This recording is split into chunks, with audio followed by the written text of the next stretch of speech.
All right, let's calm down. No one's. Are we live yet? Yeah. Hey, I just got a notification. Theportcitypythons started a live video.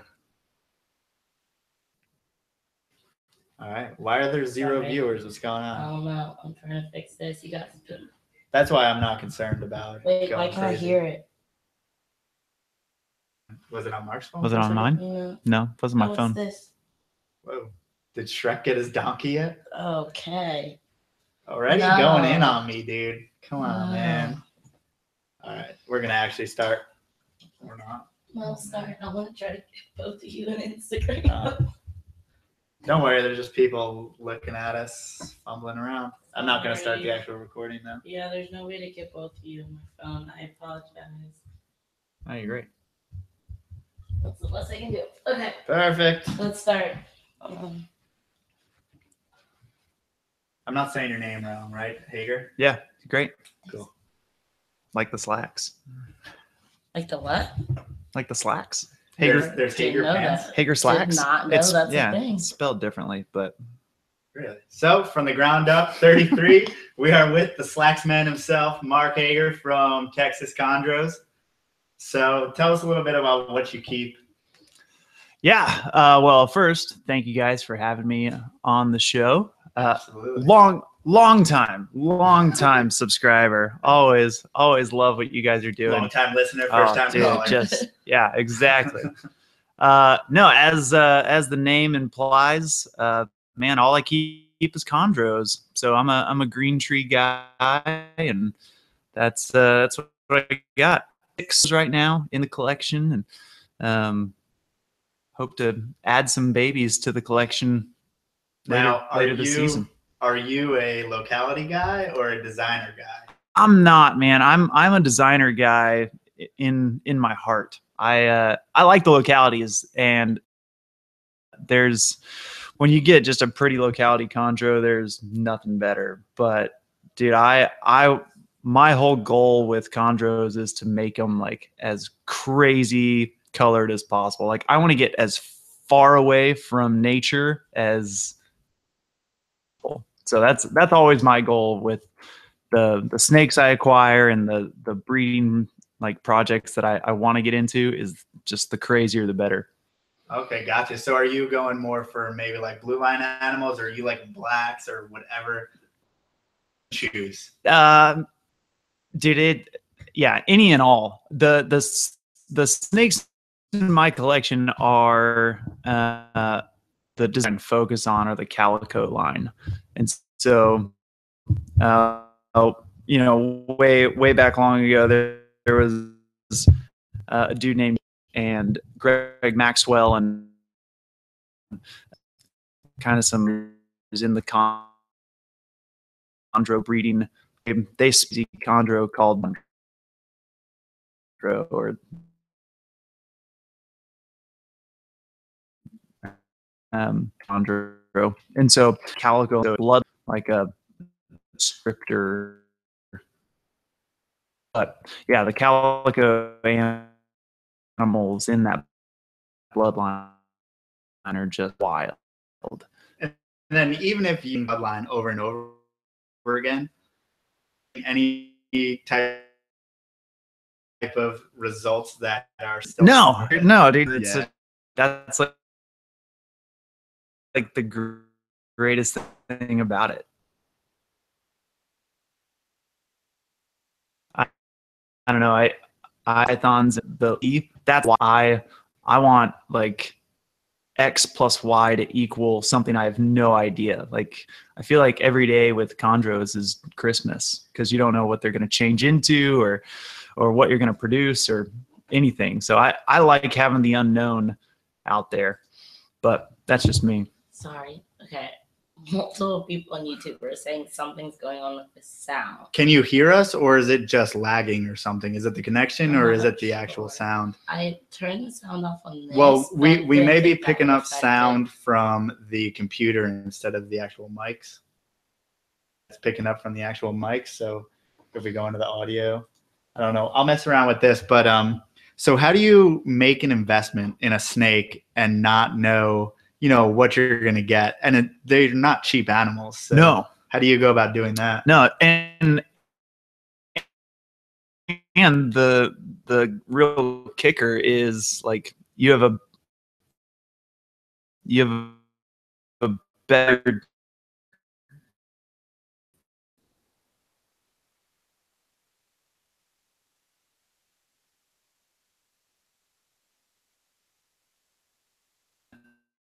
like at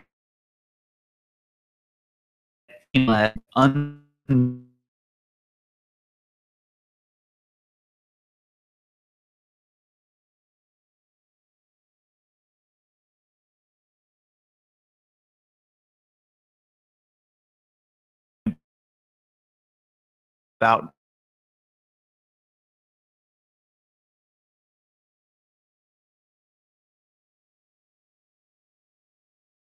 chondros is like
of my knowledge, all of them are U.S. captive born and bred.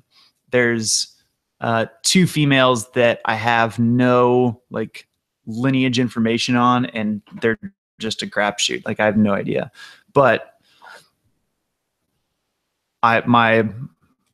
whatever. A lot of the signs, like they weren't parasite infested when I took them to the vets. Like they're super healthy. They're good looking snakes that I got from someone that said, "Oh yeah, it was from someone else." And so Right.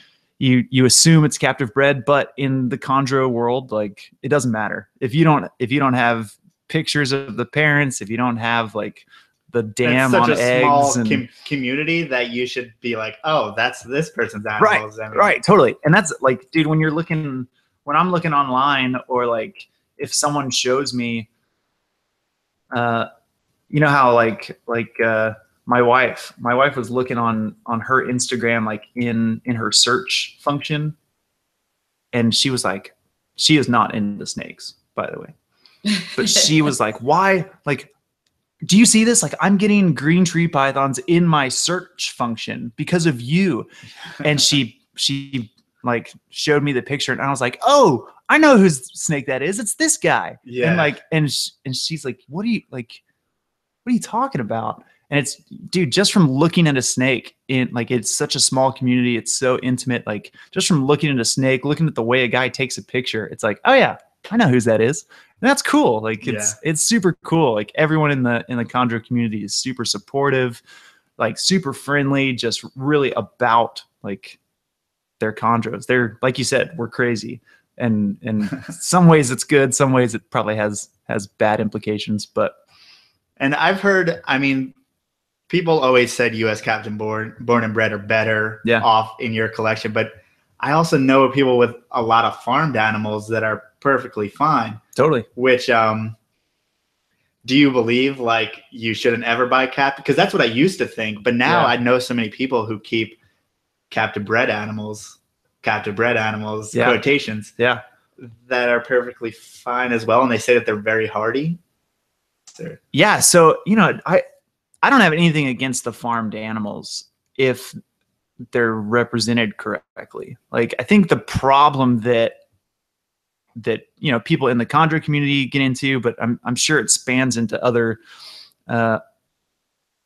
species and everything, is when stuff's not represented as it is. And so it's like, man, if all the importers and the people that get an undocumented snake would say, hey, this is a farmed animal, or it's an undocumented animal, I don't have anything on it, then it would probably be fine. Like, so many of those animals are awesome. I've had some farmed animals in my collection that I sold and got rid of, and they were bulletproof. They were awesome. Like, they were great animals. I got them, I did the parasite treatments. I did all that stuff to make sure that they were healthy and that they were going to be up to par with that I felt comfortable with in my collection.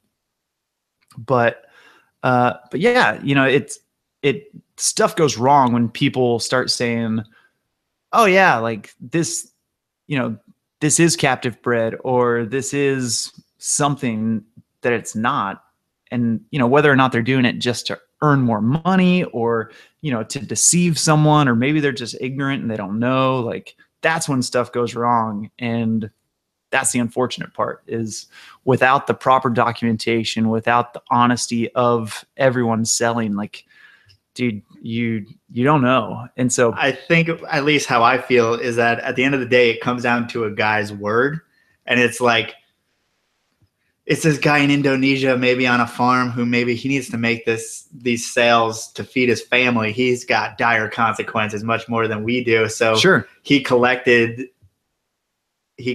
babies or whatever in the wild, and now he's selling them as captive bred, whatever. I mean, I think you just take that whole equation out if you buy U.S. captive born and bred, but totally. I don't know, that's just me. Yeah.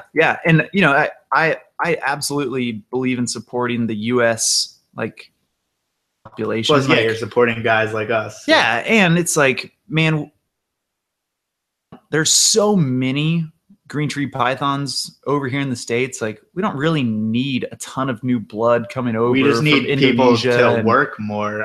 Yeah, we just need more successes. Like, yeah. And that's going to happen with less animal, whatever. And so, but you have to stay committed to. Green tree pythons are a hard python species to breed compared to a lot of other things. I mean, someone like you who is focusing on it so intently, I mean, you need more people like that. Yeah, man. I like I was telling you guys earlier, I have to keep reminding myself, no, stay on what you're doing, because I get distracted all the time with the other species, and dude, I go on these kicks of like, oh, dude, I got, and I just like, you're doing okay, like, just breathe. These animals are not for you right now. Focus on the chondros. Maybe something happens and then you get real pumped up again about chondros. And yeah. And then, oh, dude, like right now, like we're about to go into like breeding season and actually pairing animals. And so I've been doing all my temperature drops like during the month of September. And so October 1st, I'm going to start pairing 2 of my males, and it's jazzed up right now. Like, I'm electric for breeding season, and just, can't wait. And you see it throughout, the Facebook groups and on Instagram of other people doing it too. And so you just get jazzed on, oh, it's time. Like, yes. And then, a couple months later, you'll feel this lag again of like, but what about these animals? What about this species? And then all of a sudden people start hatching out babies, and you're like, oh, green tree pythons. Yes. Heck yes. And so you just get so stoked again. Like, yeah. So yeah, it's, you need those reminders, those stoke moments where it's like, oh dude, it's time again. Would you say it's harder to stay committed to the green tree motivation than other Species of snakes? Yeah, I definitely, I mean, I don't have a ton of experience in other species of snakes, but with green trees, man, it's like feast or famine in a lot of ways. Like you can have just the highest highs and then the lowest lows, because one, they're not a cheap snake. Like they are expensive. You're definitely making an investment into the green tree python, like, you know, just culture. And then, you know, the cages aren't cheap, the snakes aren't cheap. You got to have the thermostats to like really make sure everything's on point. And then, you know, then they prolapse for sometimes no reason at all. Like nothing you did wrong, not the temperature, not the humidity, like not any. Yeah, and then they get respiratory infections sometimes. Like I would say that they are a species more susceptible to respiratory infections. Not that it's, you know, or anything, but it happens. But they are a sensitive species, and so, so yeah, I think it is hard. It can be harder to stay in that focused mindset of like, oh, dude, I'm all in. Like I'm gonna stick with them no matter what. When, you know, when the tough stuff is happening, and then, you know, it's when you're breeding them. To get them to breed is one thing. To get them to actually lay eggs is another thing. To get those eggs to hatch, like, oh, dude, it's like the only snake where you are on pins and needles the whole time. Oh, it's not like, okay, I put them in Bermuda, like it's most pythons, you just put the eggs at 88 to 89 degrees and you're good to go. Yeah. With green trees, everyone's like, oh, dude, it's a freaking nightmare. And then, like, if you even get the eggs to hatch, then you have to feed them, and they're tiny. And you're banging them on the head with a tiny little pinky. Dude, and so it, like, every step along the way, a chondro will make you work to stay passionate. But it's also the most rewarding thing in the world. Because you put in that work. Yeah, because you worked for it, and you feel so freaking accomplished. Which is something that lacks in the hobby. People want immediate gratification and money, so it's definitely not anything that you're going to. It's not an animal you're going to produce and then flip them over. You're not going to do that snake math where I'm going to make $1,000 this week. I mean, but it's also good because you see the, like, the price of a green tree. Like it doesn't fluctuate really. Like, you know, the bloodlines might fluctuate a little bit as the genetics get less and less. But dude, I mean, you don't see even the farm bred around that $300 mark. They don't really go under that. You know, a captive bred chondro is going to be $500 or $600 pretty automatic. Like, wow. And so it's good because the hard work keeps the level up, and there's not a ton of people that are successful doing it. It's not, you don't just get a green tree python. Hopefully someone doesn't let you just get a green tree python.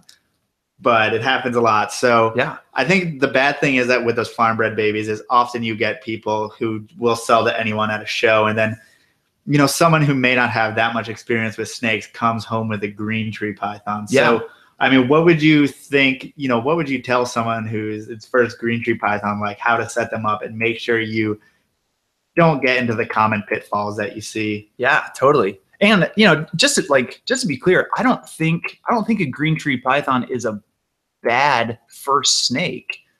You just gotta. You have to be the right type of person to do it, though. Like for me, I am super attention to detail with my snakes. Like I want to know the temperature they're at. I am checking them all the time, like to make sure everything is good, everything is cool. I'm keeping records. Like I am when it comes to that stuff. Like, but that's my personality, and so. For me, like, I didn't keep a ton of other snakes before I got into chondros, but when I did get there, it was like I was that type of person where it was okay. And so, you know, people that you know just you know want to hang out and say, oh yeah, like I'll just buy another snake and not pay a ton of attention to it. Like you're probably not going to be successful with a ton of different, or with a bigger group of green trees. Yeah. So for me, you know, if you are like, just because they're a sensitive snake, if you are attention like to detailed oriented, Right. you're okay with keeping records, like you can look at your snake and see what it's telling you, then you're going to be successful with it. And so just like any other python, like, or at least with the Australian species, like you're going to keep them anywhere from 80 to 82, 3, 4, like at the max. And I think what I've found, at least, or what I've heard, is that don't go too high. You'd rather be too low than too high, correct? Yeah. You can cook a chondro if you're keeping it, over 86. Keeping it like other pythons. So you may say, hey, this is a python too. Yeah. If you kept a chondro like a ball python, you'd cook it real quick. Yeah. The hot spots that I have with my snakes are right around 83. And people say, oh my gosh, that's so low. Like, what if your snakes need heat? Well, that's pretty good for a chondro. Like they just don't need that much. And so another like thing that people get wrong with chondros a lot of times is that you think they have to have super tall cages so that they can climb up and down the trees, where in reality it's better or more beneficial to have a super long cage where they can, because they cruise horizontally up and down, like just a 2-foot radius. They cruise horizontally much more instead of like going all the way up and all the way down. And so having the temperatures, having the right cages, having a lot of clean water. Like I use relatively big water bowls and I change out the water frequently. And that's it. Like if you can do those 3 things and, you're keeping your snakes healthy, you're getting them acclimated into your collection slowly, you're keeping them up with how clean you feel comfortable with, like doing your quarantine and whatever. Like chondros are easy snakes once you get them set up. Like it's once you have everything dialed, golden, but it's getting to that dialed point that people get frustrated with, and they're like, I'm over it. Like, yeah, you don't just put it in a glass front enclosure and with a screen top and it's going to be fine. Totally. In my opinion, what I've found, I only have one animal, so it's like everything. One green tree. Way more than one animal. So it's like I never like to draw conclusions, but from what's worked for me is fresh water every 3 to 4 days. It actually doesn't matter how much like you don't have to keep the cage damp all the time. You really just have to have fresh water, and that tends to keep them from being dehydrated. Yeah, man. Green trees are super great because they figure out drinking from a water dish or a water bowl. Like you don't have to teach them to drink. They just do it. And so that's bring great. A horse to water. Yeah. But if you let the water become stale or whatever, like they pick up on it. Yeah. And just like any other animal, they wouldn't want to drink dirty water. And so, I know some guys that don't mist their animals at all. I don't. That's funny. Evan on Instagram just said he feels like people mist way too often. Yeah, and I definitely don't mist on the animal. I'm just so against that because I'm weird. Especially on Instagram, I feel like with green trees, people, there's a the picture color, and it's wet. There's colors because people want to bring out the colors. In green tree, raindrops and drop tops. Yeah. That's what it's all about. I see so much spraying. I'm just like, what's the point? Like they are beautiful animals alone. Yeah. You don't need to. Yeah, I don't know if it's more for Instagram or just for what. Like, what are they trying to do? What they've heard. There's so much information that says to spray these animals down so much. They need high humidity. Yeah, people mix up hydration and humidity, for being interchangeable, and it's not. Like you can have an animal in a super humid environment that'll still die of dehydration because it's not drinking. Drink the air that's around it, Yeah. And so the humidity can often lead to the mildew, the mold, which causes even more problems. Where, just having clean water in you could have a desert environment with the right temperature and everything, but to be bone dry and just have a bunch of water for that green tree to drink, and it'll still shed perfect every time and it'll be happy and healthy. I can't get out of the habit of it. I do spray my animals, or I mist like the whole cage when they're like in blue, when they're going in shed, and like that goes for all animals. Yeah, sometimes dude. And I think I need to spray. There's so many times when I hear like people say I've never misted an animal, like never, like all the green trees, they don't get misted. I'm like, I wish I could do that, but I just can't. There's something in my brain that's like, no, I'm gonna make it a little more humid. I'm gonna raise the humidity and amount of fresh water, and it doesn't matter because it works for you. So yeah, and so that's what works. Yeah, so. dude. How do you feel about putting your feeders in water? I do it. Yeah, all my snakes eat frozen thawed, and I do a mixture of prey items. I kind of alternate between mice, like weaned rats, or even like the one smaller, whatever it is, rats. And I've been trying some of the Reptile stuff, and with all those frozen items, I thaw them in water, and I offer wet prey to all my snakes. Take it straight out of the cup and offer it to the snakes. I think it does help. Whatever. I'd like to think it helps. There may be some water loss in between a frozen rodent and a live rodent, so maybe that makes sense. Yeah, maybe it compensates. Who knows? It might not do anything, but it makes me feel like it's getting a little bit more. Yeah, like it drank. Yeah. Someone asked, do you think putting it in the water affects the smell of it for the snake or anything? No? I tried to do with corn snakes recently is I actually heated up tuna juice and defrosted them in tuna juice. That's absolutely disgusting. Yeah. That sounds really gross. But that's for corn snakes, and sometimes they just really don't want to eat, whatever smells like a rodent. Yeah, I would say it definitely does affect the smell. Like I'm sure it affects the smell just because they're so sensitive to it. But I don't know. I don't think chondros ever have a problem with their feeding response once they get feeding. No, dude. When a hungry chondro is on, it's on. I have one that if it's hungry and it knows it's time to eat, second I slide open the glass door, it is like, boom, like right in your face, just going, where is it? So yeah, once they're hungry, man, they don't take any problems to eat. Someone brought up that it seems on the internet that it's been going around that doing it in water affects the feeding response between your snakes.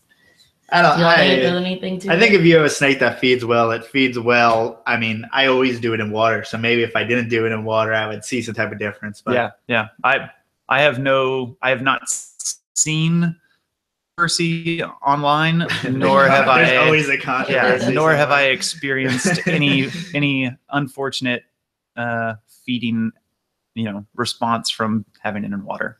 But on the feeding subject, how often do you feed from baby to adult? Give some guidelines of maybe how to not overfeed or underfeed. I think that's another big thing with the chondros is they're like, because when you look at a chondro in its cage, like, man, it is stationary, sedentary, like on that perch for 12 hours a day at least. Like when it's daytime, it's not moving, and so it's got this super slow metabolism, unlike some of the colubrids or even some of the terrestrial like pythons that are moving in order to like temperature regulate or find food or whatever. A chondro is sedentary, and so they really don't need as much food. With my snakes, an adult snake in my collection is going to get like a relatively small meal for a python or for its size. I'll never give it a meal bigger than its body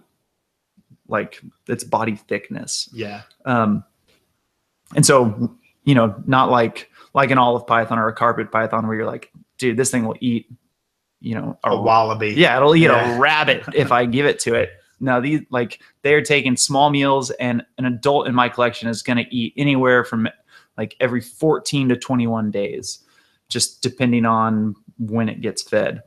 A younger, like a yearling or even a baby, I haven't hatched any babies. I haven't like ever had a fresh like out of the egg baby in my collection. And so personally, kind of the rule of thumb is with the babies, like for the first 6 months to a year, you're doing every 5 to 7 days. With a yearling and up, you're doing every like days. And then once it gets into that 1.5 to 2 year mark, probably 2 years is probably the safe bet. Then you can start going every 14 to 21 days. Like they really don't need a lot of food. And if you do grow them fast, they're just delicate snakes. They have more sensitive spines. They have more sensitive, just in general. Just like their whole internal structure isn't meant to have a ton of food. When you hold them, you're like, this is a fragile feeling snake. Oh yeah, I don't know why. Yeah, but that's just my impression. Yeah, and so the mistake of over humidifying, under hydrating, and overfeeding a chondro all the time, and it leads to a lot of difficulties, whether it's respiratory infection or prolapse or just straight up dying. Like they'll just fall off the perch and die all of a sudden. You're like, yeah, whoa. That's terrible. Yeah, it's terrifying. Especially if you just spend so much money on a yellow or red. It's a heartbreak, man. Yeah, so I was wondering, because it's hard to tell the body structure. It's on a stick all the time. Yeah. So is there anything you may look for as far as like the spine or body structure that you can tell when you're underfeeding, overfeeding? At least with my snakes and the snakes that I look at and think, man, that's a healthy looking snake.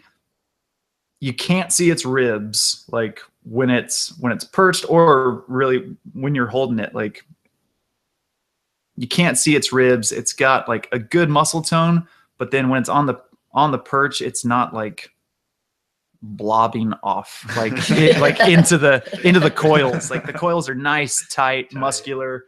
That's why it's almost like, because when we took the green tree out before, like I don't take my green tree out that much.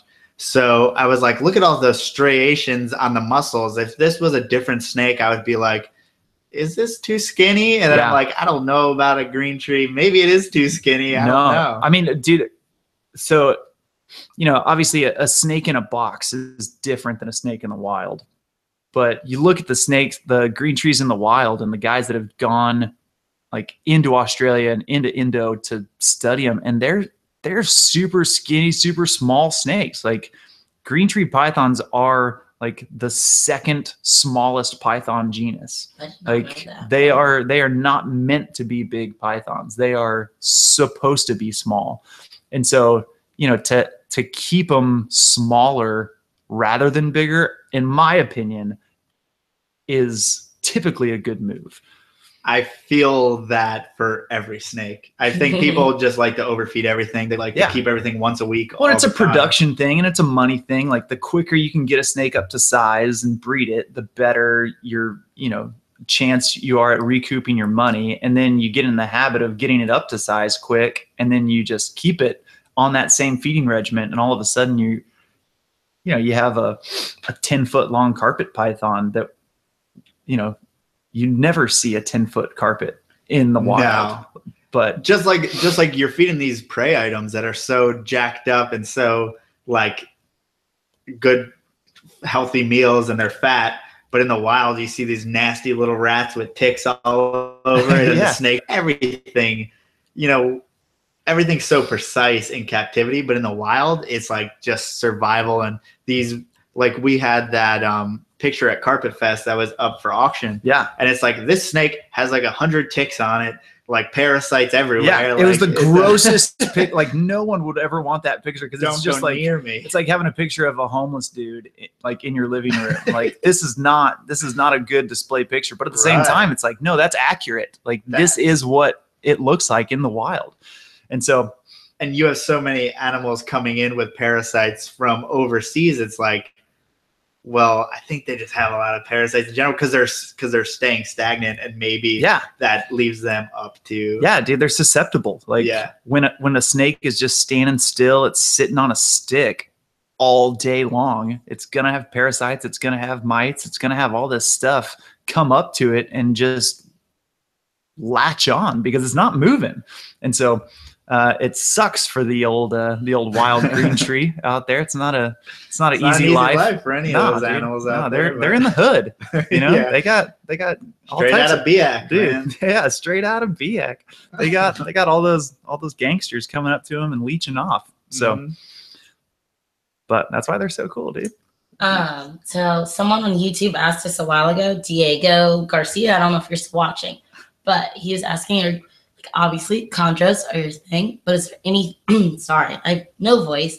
Is there anything else you're getting into? Particularly, he asked, any lizards? What? I know. It's like we just talked about dude, this. we just talked about So Diego. And if you put it into fruition, verbally, it comes true. I hope Diego is still watching because, yes, Diego, we had this conversation right before we started the podcast. Diego, if you are in my subconscious right now, I am so upset with you because you're about to talk me into stuff. Okay, so all I have in my collection right now is green trees, and I have loved it. Like every minute, I've loved having green trees. There's been times when I start thinking, oh, dude, I want to keep this other python or this other snake, and so there's definitely a couple other snakes that have caught my eye. Like, dude, white-lip pythons are so that's her thing. They are so high on my list right now. I feel like all of a sudden everyone has dude. It. Like for months and months and months, I saw nothing about it, But I feel like every other day I'm seeing a picture on Instagram and they look I could get awesome. On board with white lips. And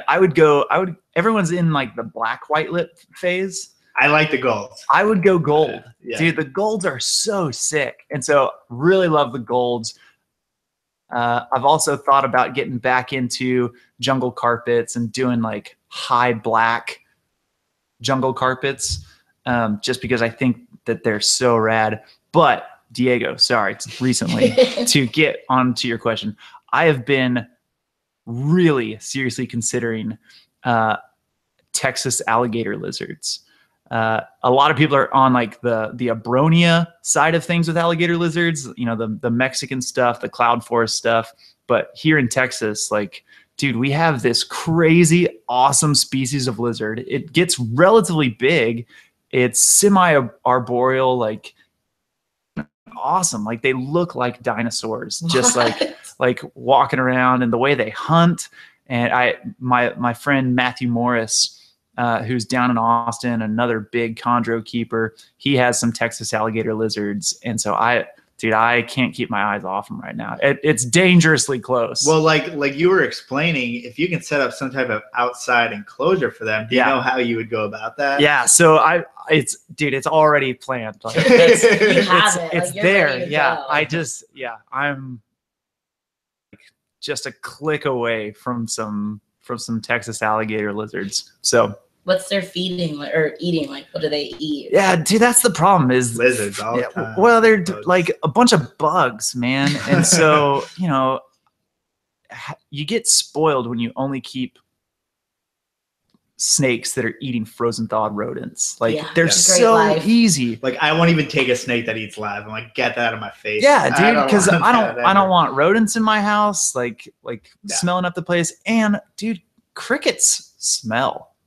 Roaches smell. They're loud. And no matter how hard you try, there's going to be a cricket that gets out. Dude, yeah. It's never going to contain them. Yeah. And so if one of the big kickers right now is the lizard bug stuff. And so if I can figure out a way to do it all outside, to have the bugs outside, to have the lizards outside in a place where they can still thrive and be healthy. You don't have to constantly clean.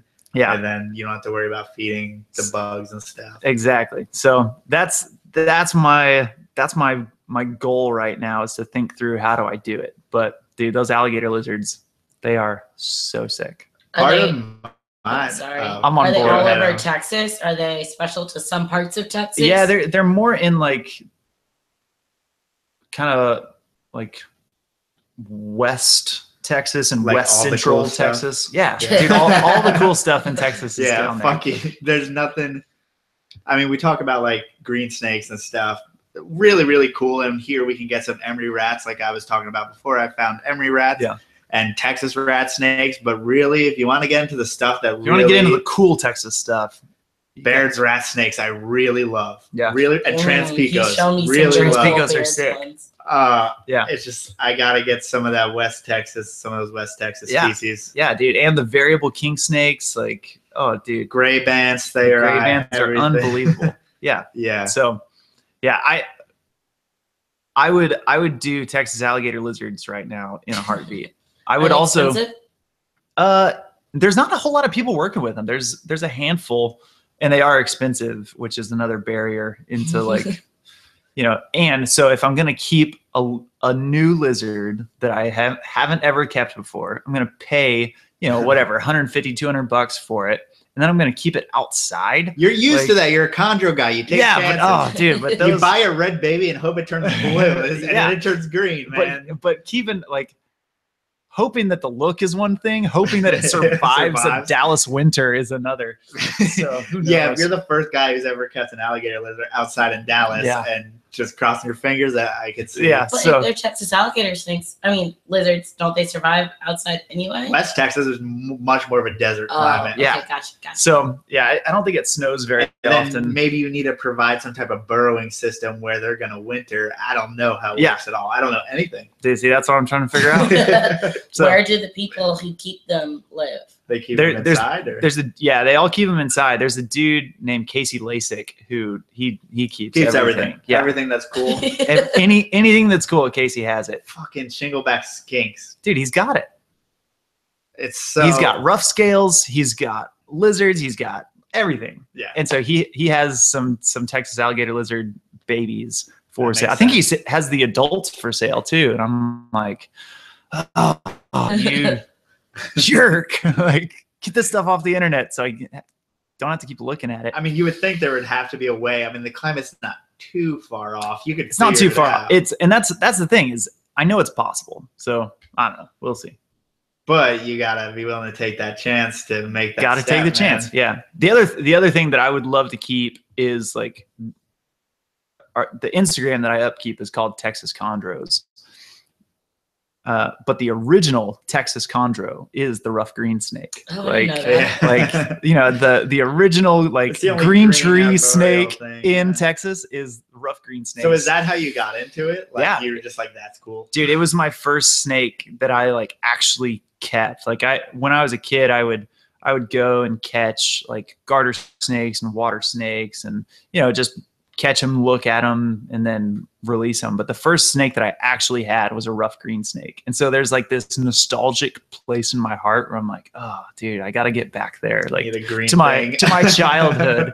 So yeah, I don't know. The rough greens, I think they're super cool. They're bug eaters too, unfortunately.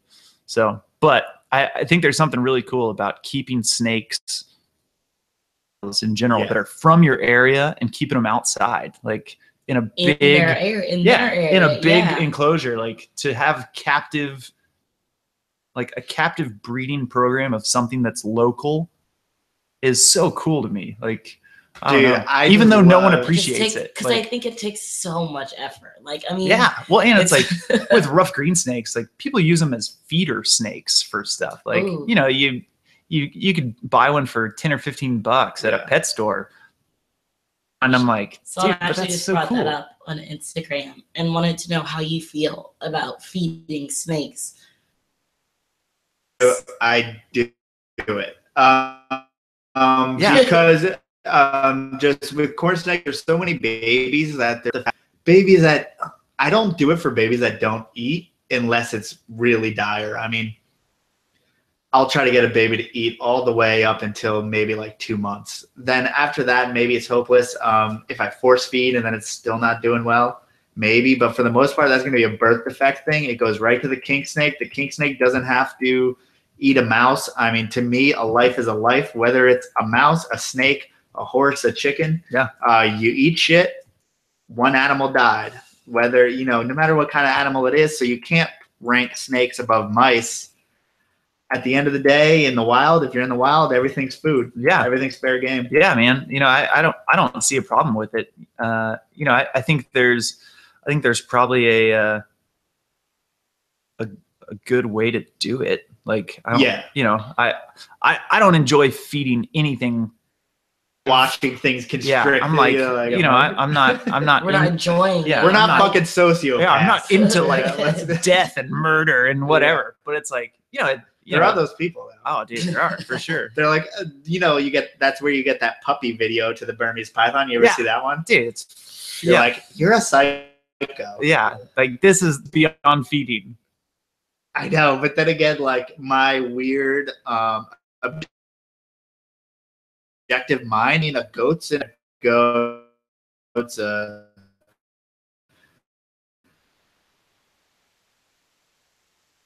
Yeah, puppy's an animal.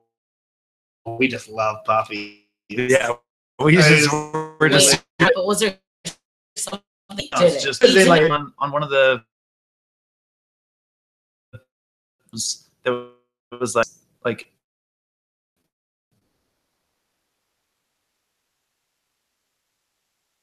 that they're giving away a snake for them. Like, hey, we're giving away. You're implying, and you're like, what else they have? Cats are savages. Dude, get out of here, little tigers. Seriously. That's where my line is. Like, if something's wrong with the snake, you know, if it's going to die anywhere, dead, you know, then all you this don't want to snake on pain just because you're like, have it, repurpose it for something else rather than more put it in the freeze. But my line is perfectly fine. I don't like that. If there's I see a lot of snake today, so they'll send the whole video just because they know people react to that stuff. I've fed plenty of snakes, but I don't feel it's like because people love snakes. You know, I'm not keeping king cobras. Like, like if you keep a king cobra snakes, it's like, dude, do they eat? I mean, well, you mean other food? Like other, like, do they eat other fins and stuff? I'm sure. Like to don't keep them. I find honestly, like my king snakes around this time of year more natural that you have that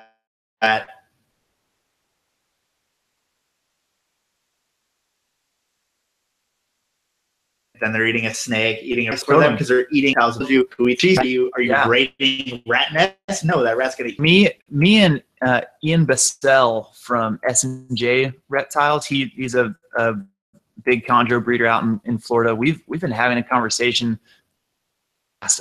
about small, like, hatchling chondros are so hard to get feeding. One, because they're tiny, and two, like, there's no snake on the planet that is eating like regular a tree. Yeah, especially a pinky mouse is gonna show up. It's like where on earth are snakes finding pinky mice? Probably not often.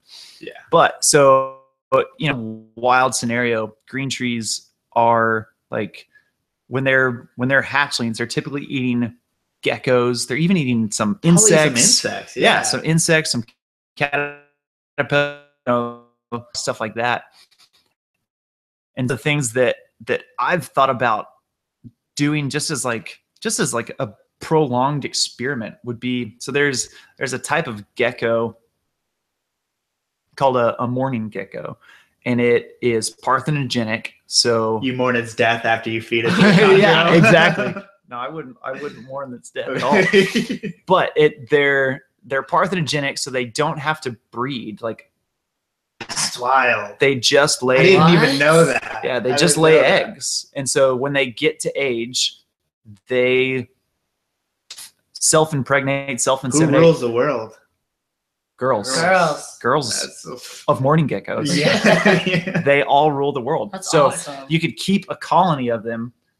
They're parthenogenic, so they're just constantly making eggs like as they do it. And then as they hatch out, you wait for it to get X amount of size, you put it in the freezer, and then you have like a captive bred and they don't eat bugs. And so they just eat. Son of a bitch. I wanted to know this whole time. And so We're going morning geckos. They eat fruit.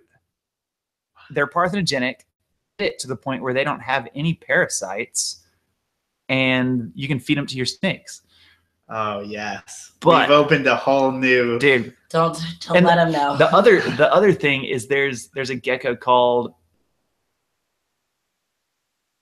and it shed. Yeah, so like most geckos, pretty much all the species eat off so that they they don't want to lay down their scent for predators and stuff like that. Yeah. And so velvet geckos won't eat their shed, and maybe there's a couple others, but you can put like on a pinky or something to get it feeding. Like you just cover it in the shed. Yeah. But I don't know anyone that breeds and has one. So I think Nick Mutton keeps a colony for that reason. I'm sure he does. Yeah. I mean, I would love to. I've been thinking about doing a nulls for a while because animals that just do a nulls. But the fact is that I can buy it for $6. Reproducing them isn't going to be much time. I mean, they're pretty. Yeah. I mean, they will produce a lot, but really not to the point where you're going to get it down to what a mouse.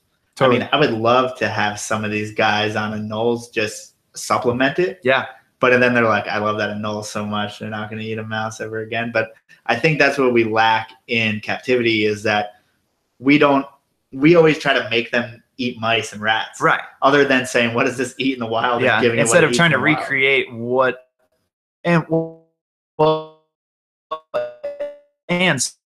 the reason I brought it up is because this one just this house, it would one hatchling to go through its range, and so it got bigger before changing. And not that that's like this important thing, but it started making him think, oh man, like are we putting them on this rodent diet too fast to where one that's on a lizard diet is getting something, whatever it is, whether it's good or bad, getting something from a diet of lizards early on that is affecting them in some way that we should look into more.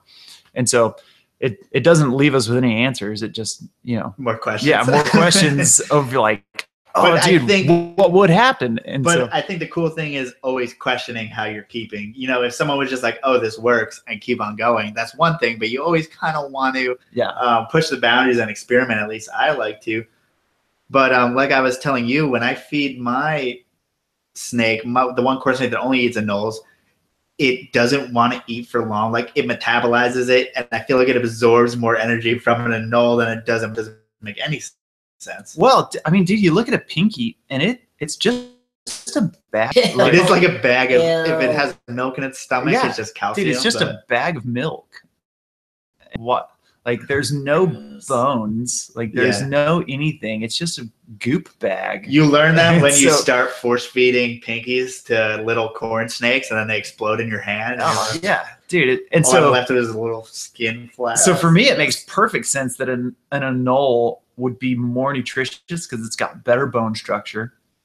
It's got, just because it's right out of the egg, it's you see baby anoles running around, like, dude, they're able to run. And then if you're looking, and I think it's also different if I have corn snakes that are originating in the Keys and in Florida, obviously they're gonna start on anoles. Yeah. Maybe if you have a North Carolina corn, New Jersey corn, maybe they're eating crickets in the beginning. I don't know what they're eating, but they're definitely not raiding pinky nests. Totally. I mean, my only problem, maybe toads. My only problem with anoles is that you're gonna have to feed them crickets, and so then you're gonna So We're anti-cricket. Dude. anti-bugs. For here. me, we well, don't like bugs. And for me, it's like, dude, I know that crickets have their guts, Yeah. and so I didn't know that. the first time, like, if you feed an insect to something, it's going to be, and some of that's totally normal for that animal, but for me and my, like, You're taking for green trees, yeah. I do not want, No like, risk. the cleanliness that I am comfortable in my collection is no parasites. And in a way, you're making it more susceptible. You're not exposing it to all the things that would be exposed in the wild if it was eating that stuff. So, like, you have an animal that's kept in a sterile environment, you better feed it sterile prey. I mean, that's why people always say, hey, I caught this mouse outside. Hey, I caught this anole outside. Let's think twice before you feed that off. And so that's why these morning geckos, dude, I Morning think they're the ticket. So you just have them. They just keep reproducing. Oh, it's excellent. Dude, see? No. That's it. Yeah, I mean, I guess you can explain a little bit with what you experimented with Reptilinks as far as, what kind of blends did you use at first? Yeah, so with Reptilinks, my whole goal with Reptilinks was, like, I wanted to have a varied prey diet. So normally I feed frozen thawed mice. Like, that was what I fed exclusively for my chondros. Then I started adding in some different mice, like not just the lab grade mice, but actually like some different, like, mice from different wholesalers. And then I put in some rats. And what influenced you to start changing it up? It was one of the podcasts. I think it was Morelia Python podcast that I was like, dude, and talking with Ian Bissell, like, just thinking about a varied diet and saying, if I'm a human and I eat a cheeseburger every day, like, it's delicious, it's awesome, but I'm not getting the same nutrition, if I was eating a cheeseburger one day and a salad the next and pizza the next. Like, even though cheeseburger and pizza are still total crap, but like, they're different. They're different crap. Yeah, it's different crap. Where it's all the same crap, just packaged different ways. But so that inspired me to, like, consider what I am feeding my snakes. And so I started feeding, like, kind of alternating lab grade, and then these agouti mice. What is that? What is that? Agouti? I don't know. I ordered it from Reptilinks. So they have Oh, really? Yeah, so they have these frozen thawed agouti mice. I don't know where they're from, what they do, but they're black. It's exotic. They're black mice. I have no idea. They're different than white mice. But then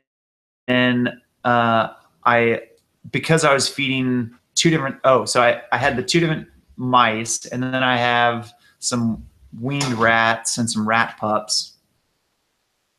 And then, so I figured, since I have the rodents covered, I would go with, I think I went with the frog and quail blend. So then I have bird and reptile covered into the diet. That is cool. And so I've had success with the Reptilinks. Unfortunately, I think I ordered poorly. Not in the blend that I got. The snakes have eaten the Reptilinks, but I wish I would have gone with the long links as opposed to the short stubby ones, because when, like, my big female Biak, when she can't, like, she grabs it and she can get her neck, really wrap it up. And so then she is like, well, what am I even, like, it's not rabbit? Because initially I was thinking for the hognose. Yeah. But I was like, maybe the green tree will eat this. So it was the stubby ones. And I mean, it didn't work, like, all the way just because it was stubby. But that's probably much better for the heavy-bodied pythons in comparison Totally. to, some of the more skinny-bodied. But I found that I fed my green tree that, and it's such a dense meal. It's ground up animals. There's going to be more density to it. And she just wasn't hungry for a while. Like, she just didn't cruise, didn't have that feeding response for, at least 2 weeks. So. Yeah, totally. And so I've had success with the reptilinks. I think it is a good idea and a good thing for the snakes to have. I think having a varied diet is a great thing for the snakes. But if I was to do it again, I would get the same gram weight that I did get, but I'd get the longer ones for the snakes. Where I think the shorter, stubby ones do well for monitors and crocs, and that's where it's just like, hey, take this, and they gulp. Something that needs to hold on to it in order to swallow it. I think the longer ones help. That makes sense. Now, if I ever do that, that's exactly what I'm going to do. Yeah. But we try to make everything feed on the exact species of rat. I mean, you see ball pythons, they don't eat, and then you give them African soft furs, which they eat in the wild. They'll eat those immediately. Yeah. They'll eat exclusively rodents. Yeah. At least what I believe in the wild. Yeah. So, well, and dude, you said you're having Austin Warwick on next week. He breeds African soft furs. He has a colony. I've gone and gotten some does from he him have ball before. pythons? No. That's what I thought. But it seems like that's what he is into the ASF. Like, but from what I've seen people who breed them. They're really big assholes. They'll go and bite you. They are aggressive. mean. They are mean, but they don't smell that much. The smell is a lot better, and they get the size. They get they're kind of the size of a small rat ish. Smaller than a rat, and they don't have the super coarse fur, and so they're pretty much like the perfect meal. Yeah, I mean that makes total sense. And I know ball pythons, once you get them started on those, though, they never go back. Oh, sure. They like those so much better. I mean, it's their natural prey item. So if anyone's thinking I should get African soft furs, I guess you should be cognizant of the fact that if you're giving it to a ball python, it may never eat anything else. Yeah. I've never had the experience. I'm not much of a ball python guy. Evan, Just me. Excuse me. Just us. Evan asked on Instagram before I had to restart it, do you think feeding rats to chondros has an effect on prolapse? Oh, so I've heard the mice versus rat situation. I want to hear. So I don't know. I don't know. Evan, what's up? Hey, dude. I don't know, man. Some people are adamant about not feeding rats to chondros because they think the coarse hair causes prolapse, and it could. I don't know. I've had enough conversations with some of the old school, used to churn out a bunch of chondros, some chondro legend type dudes that said, you know what, we feed rats all the time and never have a problem. And so in my mind, I've been comforted with the fact that I believe hydration plays a much bigger role in the prolapse stuff, in the, just also, I mean, a rat is issue. Naturally bigger. Maybe they're going too big. Yeah, it could be. And so, I feel like the fur of an animal is probably not a huge factor in the digestion process. With snakes are taking in so much stuff, whether it's dirt and stuff like with that, dirt or pebbles or reptiles. And so I just find it hard to believe that the fur of an animal playing a huge role. Sorry. Yeah, if you're digesting things like lizards and stuff with plated scales. Yeah, I mean, you would think that's very hard to digest. And bones, I don't know, bones, the bones of an animal, they gotta be harder to digest than the fur of an animal. I don't know, but yeah, it has. I acknowledge because some people say there's enough whatever, just unsubstantiated evidence to say, oh, well, we fed rats and we got a prolapse. And so I think it's worth considering. Yeah. Be like health benefit. I don't think it's going to be. Yeah, this is probably the perfect size. If you have a jumbo mouse, maybe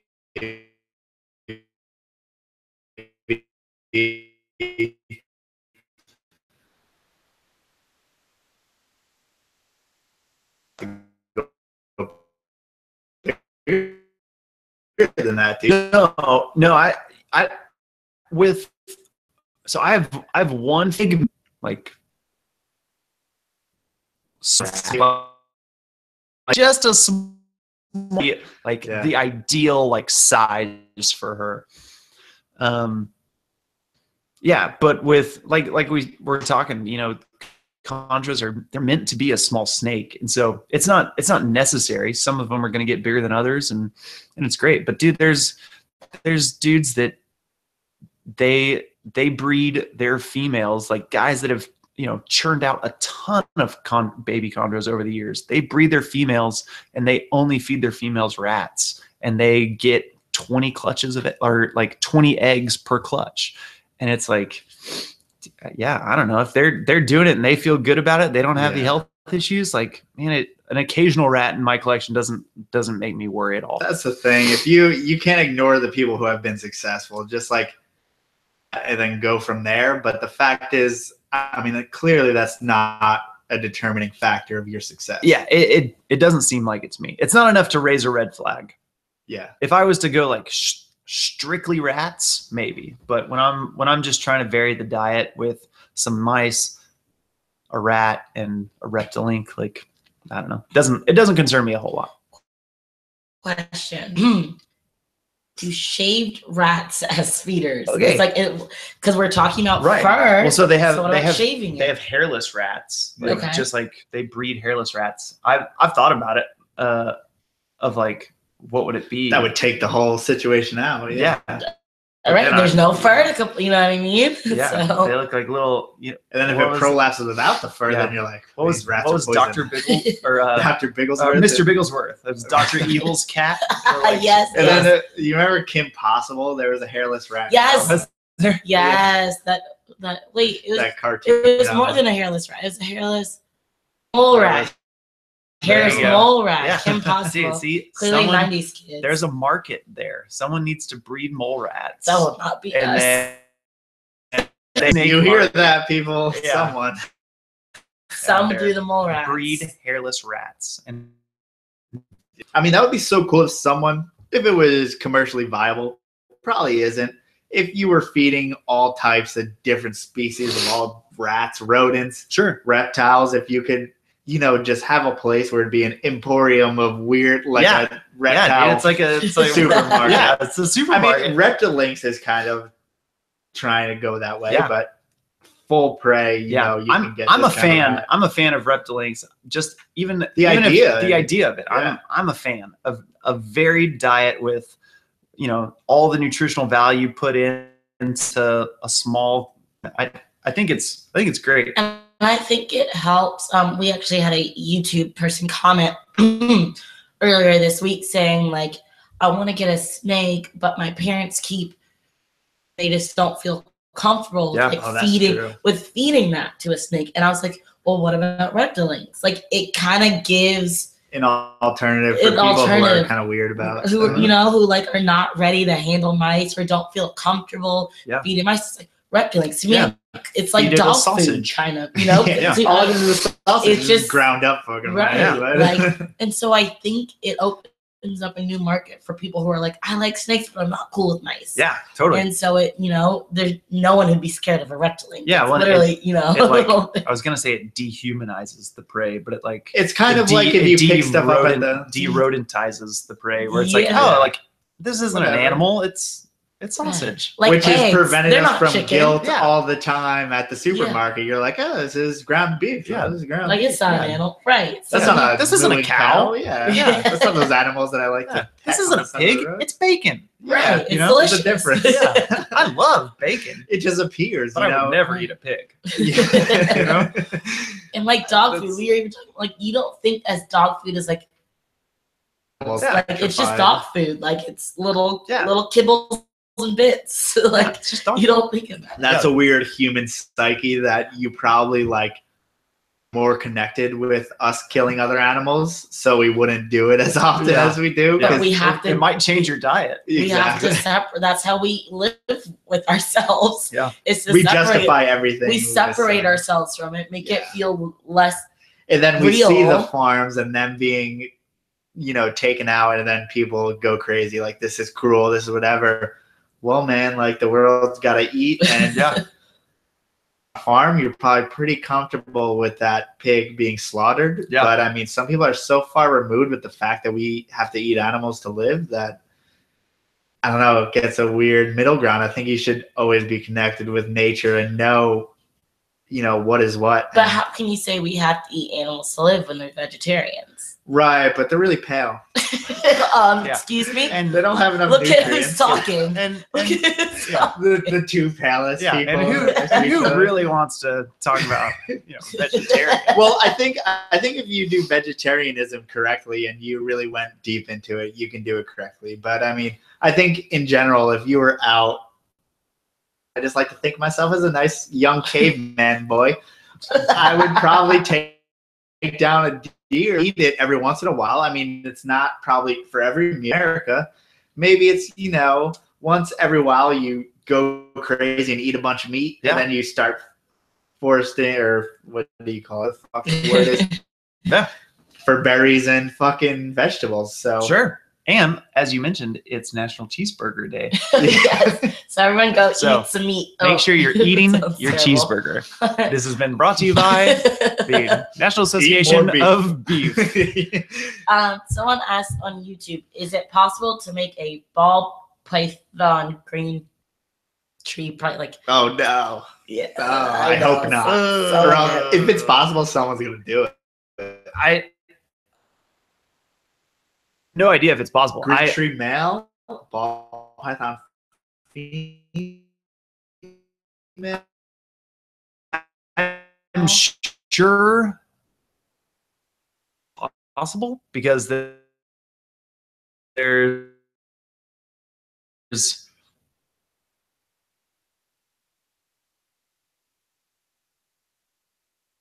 green tree python Carpet.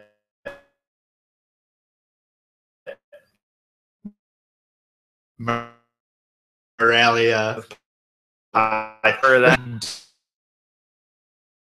dude does half of it this and the other This is fine. like I mean, whether or not it's possible there's And it certain says hell no. that Just don't even are think about possible it. that you shouldn't do. and no one wants that. Yeah.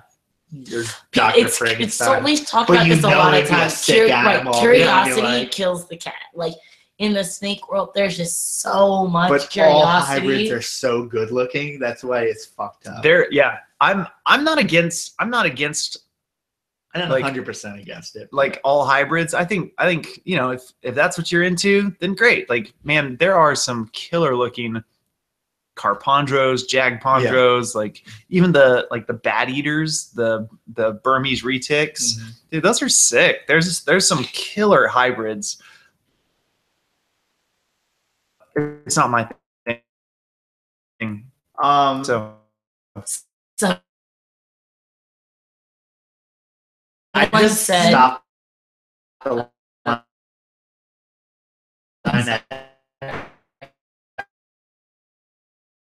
all the like so many of the carpets, it is hybrids into it. well, with they're all for Wait, something. Napoleon Dynamite. Depends. There's carpondros that are a carpet and green treed. So he works in what I found is that, at least from what I've heard from people, is he usually doesn't cross genus. So sometimes genuses change. So like maybe because they're made up. We made up those genuses. So it's like a certain amount of variation, or what would you call that, variability from other line there. So for the most part, out of genus won't reproduce, and in genus will. Obviously, carpets can go anywhere with anyone, even though they're different species and subspecies, whether it's a bread. Evan says, what about I think he means brittle chondro, but he said battle chondro. Oh, that's a rough scale green tree. Never that would definitely happen. I would be a battle chondro? That's the name to the rough scale green tree. Sorry, has it been done? Evan, sorry to correct you. Gosh. You really did mean battle chondro. Makes me nervous. I wouldn't want to be the person spending money on that project because rough scales are super expensive. Right. And a green tree isn't cheap. Then the product of that, cheaper. Yeah. So why did I do this? I don't I want a diamond, but I can afford a jungle diamond. Keep the rough scales. Keep the rough scales by themselves. I mean, because it was called a battle scales or keeled scale, kind of like the pine snakes. Okay. So, who has bigger? You would think it's like a scaled. Want to see it, but then after we can't keep that around. Yeah. Did we go too far? Yeah. So the big keeled scales is why you called it battle? I'm confused. Well, because the rough scale. Because it looked rough scale. It would be like an arm scale. I don't like their tails. They have bigger scales. It's a great description of that python. It's not just a clever name. It's like exactly it really what is. Yeah, it's like a rough scale. Yeah, it's like a keeled rat snake is a keeled. It's like a rat snake with keeled scales. Yeah.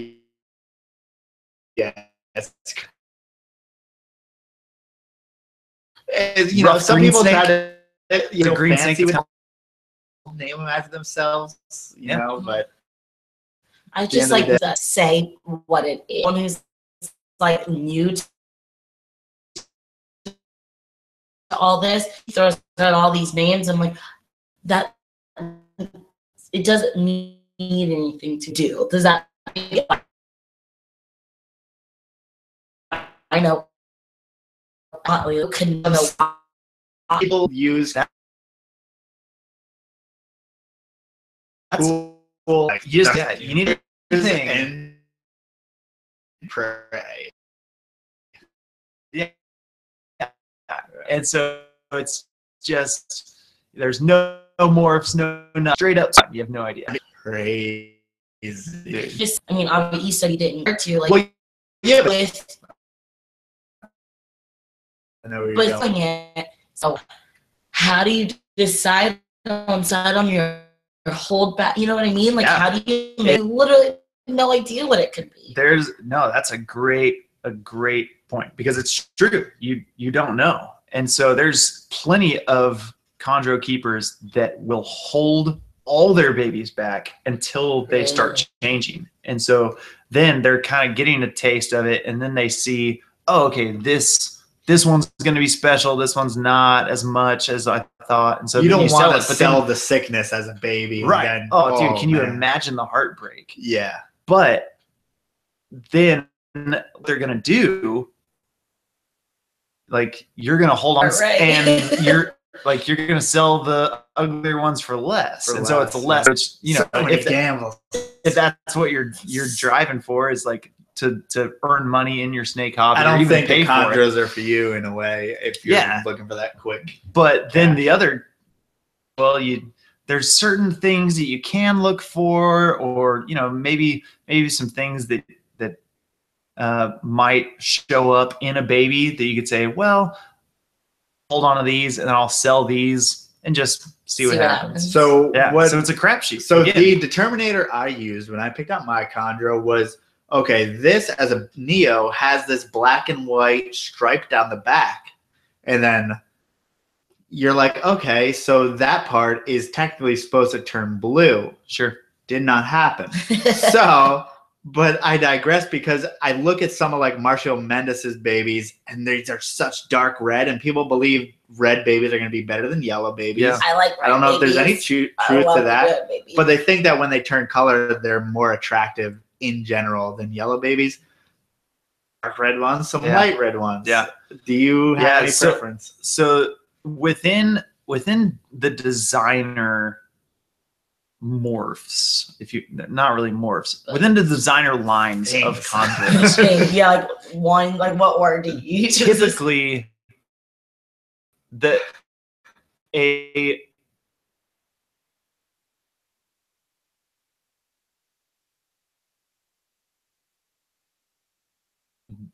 huge generalization, red,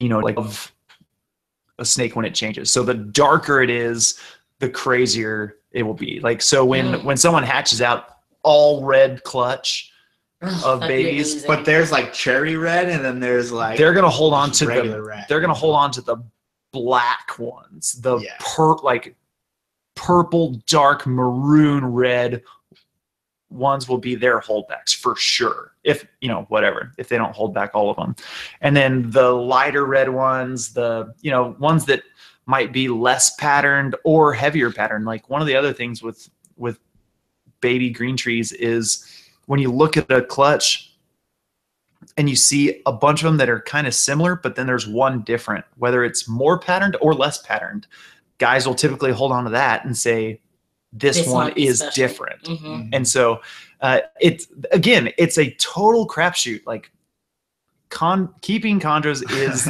playing the lottery every time. Yeah. And so, like, that's the excitement of it. You just got to be so into chondros in order to take that chance. And you'll see those babies. Like, I've seen some babies yellow with red around like the edges of the pattern and stuff. And I'm like, holy fuck. What goes on? I'm like, totally. They call those are blaze. So there's yellow, there's yellow, like, kind of the in between, the yellow with like stripe between. Blade. Balmy blazer. Yeah. So do you feel like green or chondros are some of the hardest babies to buy because so many people are holding them back? They go through such a radical color change where it's not like, a lot of the snakes, like even ball pythons or carpet pythons, as they get old. Well, ball pythons. Jungles get nicer. You said it, not me. Carpets get nicer. Even with a carpet python, like right when it hatches out, it's not what it's going to look like. Mm-hmm. Like, they color up, a lot even of 4 years will look the best. Maybe 2 to 4 years looks the best, and then they get worse from there. Totally. So, but it's like even a like highlighter, like yellow and black jungle carpet baby might start out kind of white or like colored, could be special, but with chondros, they look nothing like they're going to look. Like, there is no indication. Yeah. And so it really is like, want to live life on the edge. If you want to be the most extreme, this is it. If you want to play the lottery, you have $600. Yeah, come on. You still get an awesome snake. Yeah. Either way, yeah, I'm happy with the green snake. Dude, I got my green snake. And that's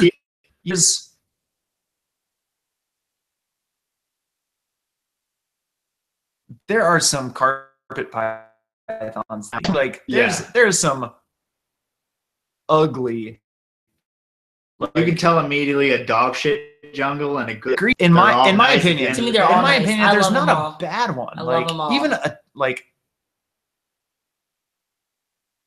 stereotypical mutt green tree with and dude, it's Dude, when I was a gorgeous. little kid, all I wanted was a green snake. I didn't know that there could be blue stripes down. I didn't know there could be white blotches. I didn't know it could be green and yellow. All I wanted was a green snake. And if I saw a biak, a green and yellow, I'd be like, ew, like I want that green one. Yeah.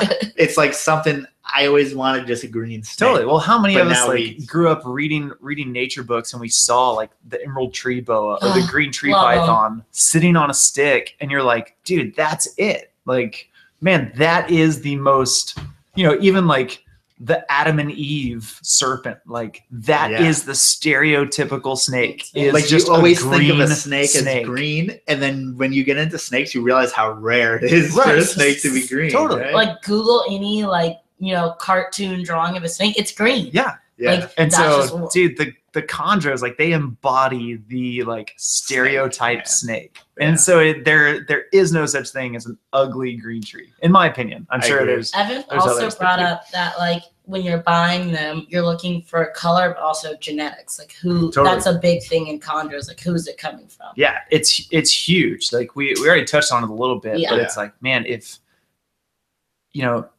when you're picking out the babies, or if you were to buy a baby chondro, you're going like you need to ask, hey, what did the parents look like? Hey, what did their parents look like? What type of egg? So that I have a idea of guessing what it really is the crapshoot. Yeah, it's like a blue chondro or a yellow chondro, like are high blue or high yellow. It's lineage. And is it? I've heard you almost want to look at the grandparents instead of the immediate kin. I don't know if that makes any sense, or the immediate parents rather. Yeah, I've heard that too. I'm not sure if it really means anything, because people just look too hard. Because the blood, like the bloodline, the genetics are in there, and so I think it's a healthy exercise with chondros, especially, to go at least 2 generations if possible, just to see. But man, if I produce babies this year, then man, I'm going to have, with all those babies, I'm going to have their entire genetic tree back to as far as I can go. Like, are you going all the way to like Trooper? Like, if you have those to animals, the first import that happened, like that's what's up. As far as I can go, so that people I don't care know about the look of it. I'm like, that's fucking cool. That you, I dude, just love the history. What it's like, people do it with dog breeding. Like, dude, you buy a champion dog of their stuff together, like every single dog tree into like my horse came from it is the man, who are the that have like into and this what we're bloodline. going back to is, if you're going back to Trooper Walsh, you're going back to the guy who's like, how do I incubate this egg that I get? How do I keep this python that no one else can keep? Like, he's doing all the experimenting, so he was we get incubating to prosper. snakes in mason jars. Yeah. Gravel in mason jars, and like like a glass jar, and let's see if we can put it in there. And so it's super cool to know, like, dude, this snake that's in my collection has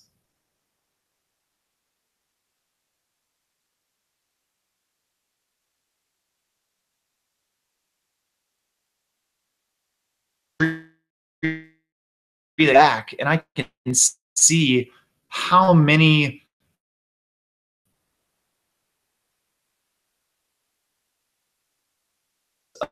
of captive breeding went in people who keep them successful. That was different ways, but like they barely knew how to keep and like Yeah. it's so And then you think about that there's still some idea how to keep. that's Like, true. dude, you look at the Bolin's python that people are wild about. I mean, dude, Bolin's would be I understand, but if that my top of, but if like, that snake reproduced readily, people would be like, whatever. It's that it's elusive at the same Sure. time. like, oh, the black on those. What is it Bolin's about python. black snakes? But I don't know, dude. I'll I'm take a into jungle it. all day. Yeah, sure. If Yeah. you're looking right at it, but you know it's a Bolin's python, you're like, Dude, fuck this yeah, is so Bolin's sick. python. But dude, we don't know how to keep them. We don't know Yeah. what the secret is. We haven't cracked the code yet. Is And it maybe we will. elevation? No, because they tried a prosodics to keep it in Colorado at elevation. Didn't work. You know, it's an animal that stays probably a lot cooler than people would expect at high elevations. Yeah. But But who and, knows, man? and then there's like the dragon snake. Have you seen Dragon rat snakes. Dude, If I had balls, yeah, I would but- do that. But I don't but have any no balls. one, but No yeah, balls. and so it's like, you know, the cool. Yeah. What? But the hobby is like, man, there have been the species that we now ready, and they species They're like, oh, move on. a captive husbandry, like, you know, where we can. There's still there that like be a freaking trailblazer and do dragon rat snakes. Dude, we Like- couldn't even breed ringneck snakes if we no one bred it because no one can keep it. It's a little snake. What do I feed this thing? What do I do? Yeah, but No, dude, I love that. Yeah, I Yeah, hear rub- people are yeah. kind of like, They're like, why would I want to try?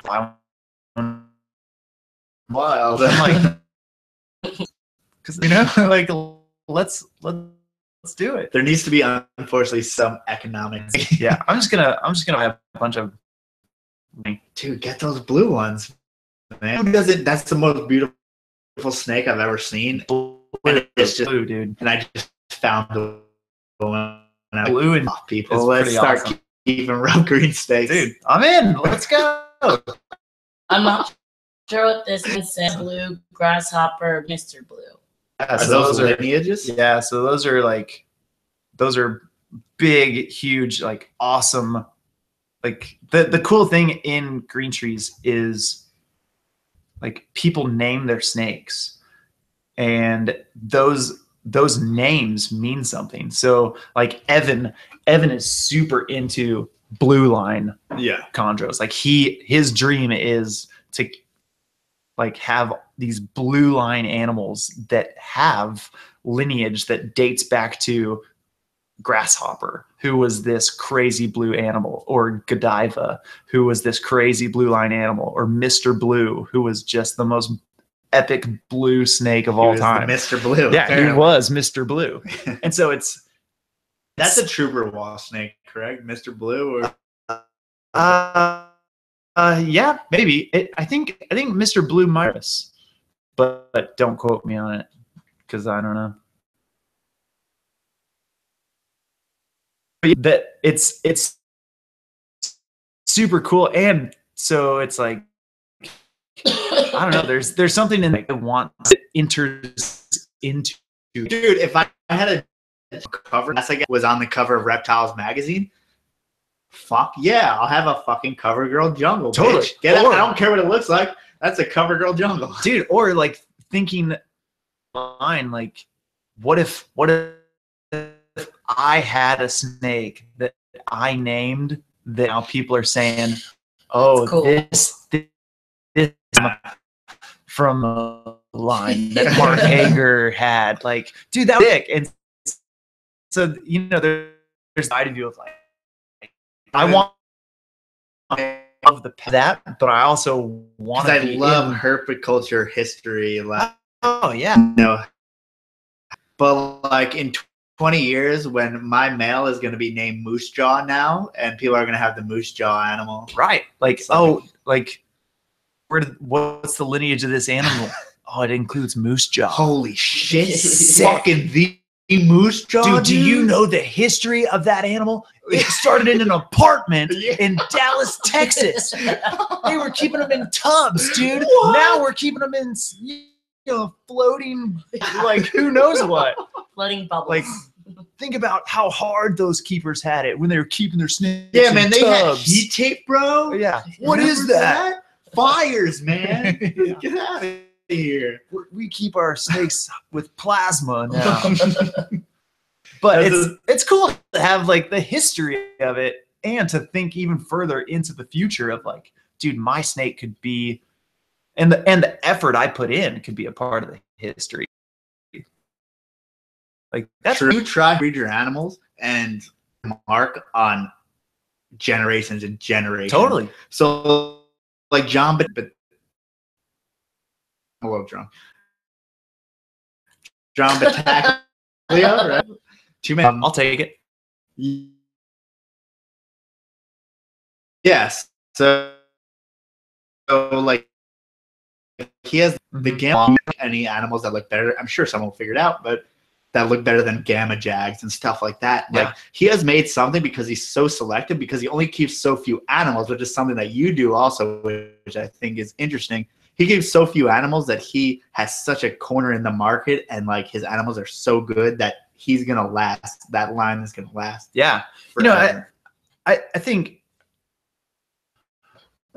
I was gonna say there's two types of keepers. I don't know if it's more, but in my mind, there's like kind of these specific keepers that get so locked in and just laser focused on one thing, and then there's like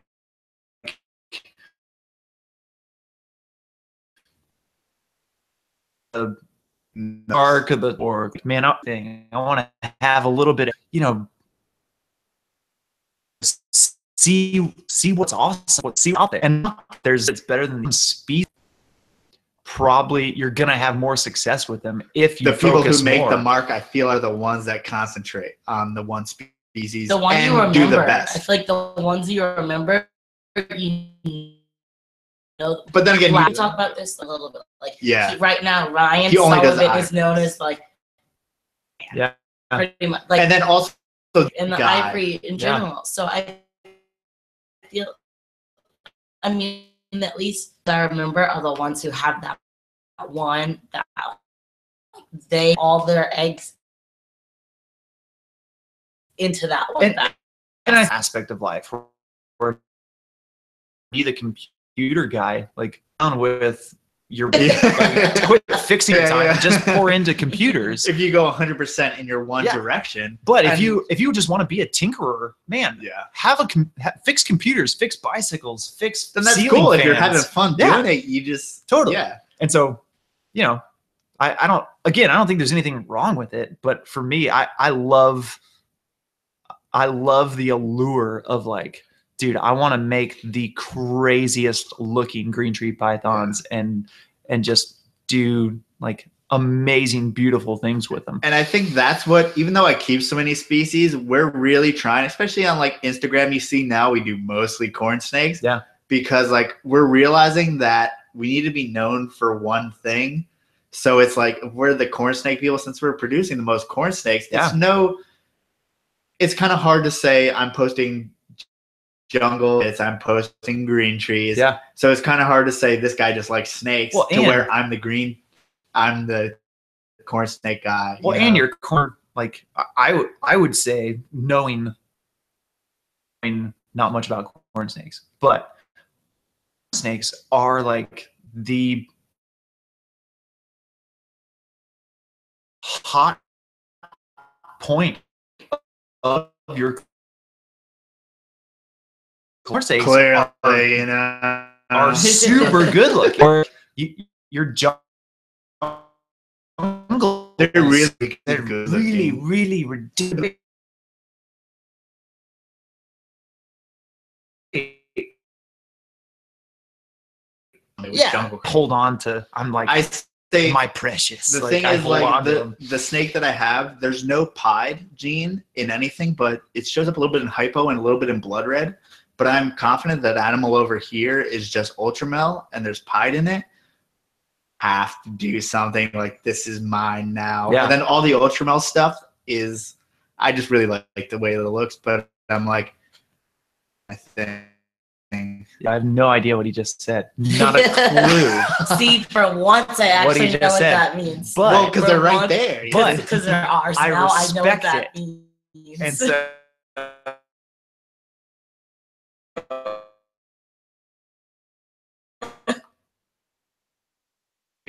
I love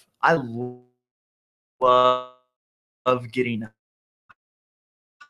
hyped of what people are hyped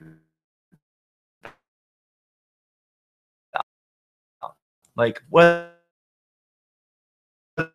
it's snake, World Yeah. about it. it's like, man, why would you want to waste time doing something that you're not, like, dude, and you're good at collecting one of everything and keeping it healthy and keep some, and They just fur breed this species, this species, Yeah. this species. They breed every python. That's cool too, because you're still moving the hobby forward. So what you have to do is look at your microcosm, whether it be corn snakes, whether it be to feed green trees, all different kinds of shit, because you're Totally. trying to move forward. You're trying animals, so it's like, I think if you're doing that, no matter what, that's gonna pay off, and that's yeah, what pay off? I enjoy.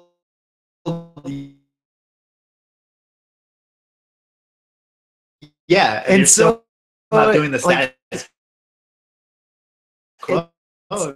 And even if it failed, other breeders don't do that. You know? Yeah. Fail snakes. think big.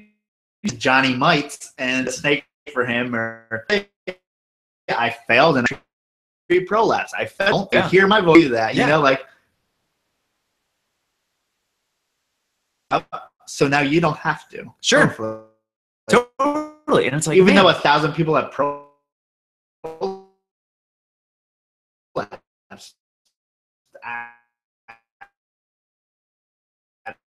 green trees. yeah, way I more than that. didn't know it somehow. Totally. And so, you know, it's like, man, we don't know, and we only Wrong. I know I've had Theportcitypythons or have heard second experiences. Right. If then, but you had a good time before, like, man, maybe you can learn something and then still have a good time what you did wrong. Like, Still love the animals, Yeah. and still are if having you want fun to keep doing it. an eye on it, man.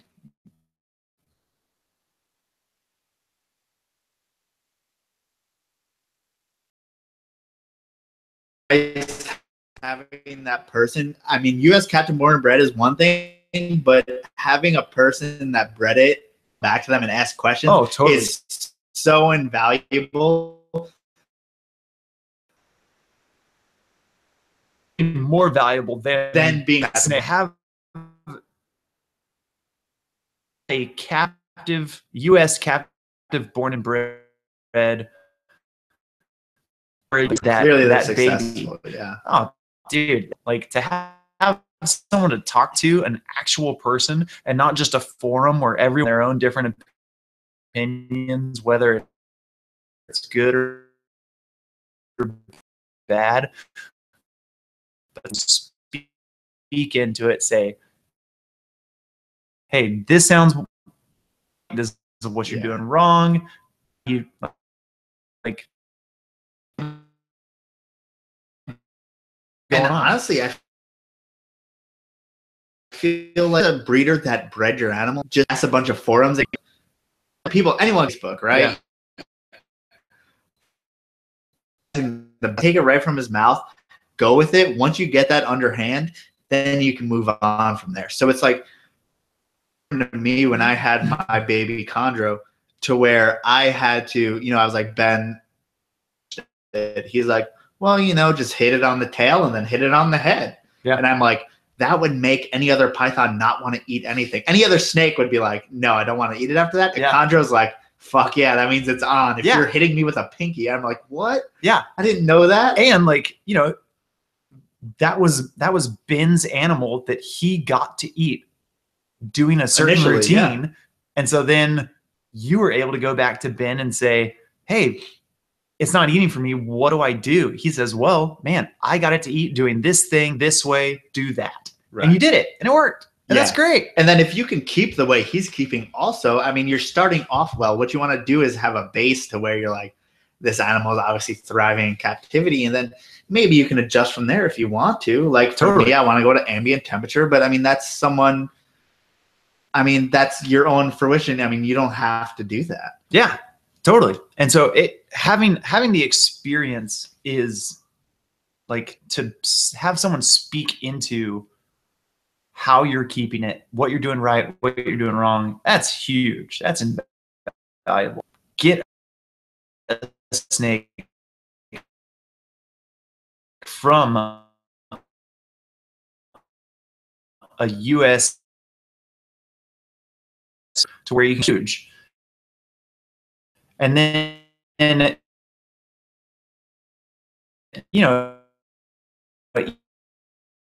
figure out who are in chondro breeding. There's so many chondros. Like I can ask. There's probably more, but off the top of my head, the people that I think that consistently produce chondros are going to be Bill Stiegel and Buddy Buscemi. I always see them producing chondros over and over every year. Yeah. Go to those guys because it's really doing that right now. Besides Bill, obviously Rico. And for a hand, Bill's clutch of chondros maybe like ago. But that's clearly an attentive guy who knows what's going on. He knows the snakes. And so Buddy Buscemi, he's been doing it forever. Marshall Mendez has been doing it forever. Matt Morris has been doing it forever. Like, and those guys are still in the game. They're still crushing it. Yeah. And so it's super cool. Like, and they're real people that are really passionate about this species of snake. And you can go to them and talk to them and ask questions. That's awesome. And so, yeah, if you are into chondros, like if you want to learn more, the MVF, it's Morelia Viridis Forum, is invaluable. Like they have so much information. Dude, they have exactly like laid out a pinned post of how to keep green trees. Yeah, they have follow that. A full husbandry guide. So here, when your chondro is this age, this is how you should be keeping it. And they have natural history. They have all this stuff. Which I feel like you need all those aspects to really appreciate the animal and know what you're working with. And what helped me a lot, honestly, was Rico Walder's article from Reptiles magazine. That's also another thing. If you Google green tree setup or whatever, green tree keeping or something, it will come up Reptiles magazine. Rico Walder, he's the one who first I first heard about keeping the cage instead of vertical, maybe being horizontal so that they can get temperature gradient and stuff like that. Rico was the godfather. Right.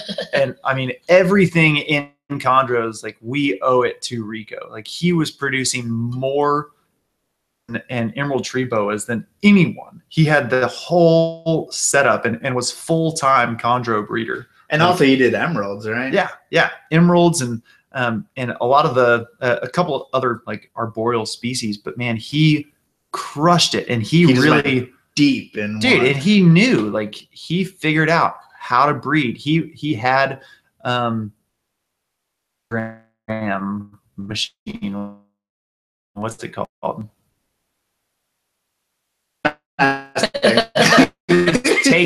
He was like